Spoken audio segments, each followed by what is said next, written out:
ici, tu vois,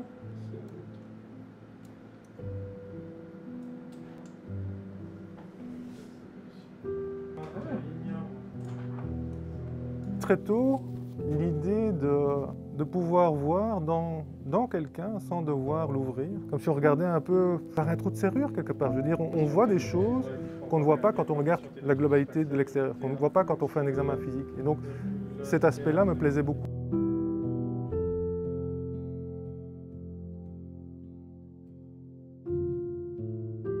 Le but n'était vraiment pas de faire poser les gens, c'était vraiment de prendre un moment et de traduire les expressions des gens sur cliché en fait.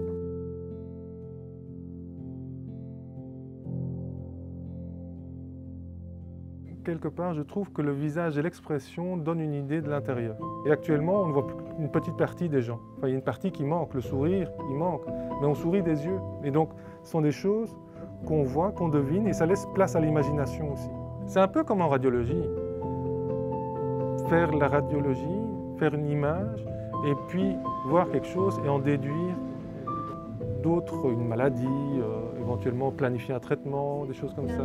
Et donc, il y a une face cachée comme ça.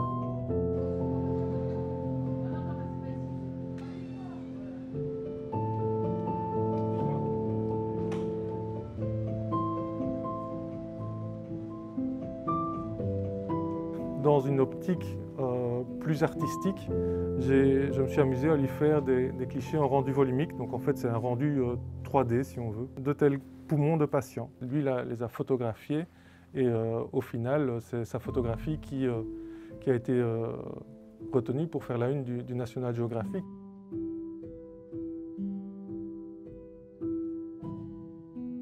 L'art, c'est quelque chose qui doit éveiller les sens. Et l'image, par exemple, en rendu volumique qui est dans le National Geographic, je pense, c'est une image assez, entre guillemets, choc. Elle est noire et blanc, on voit des taches, c'est une image qui parle aux gens. C'est ce que je dis.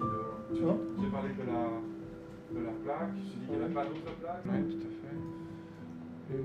Les radiologues, on a le devoir de regarder au-delà.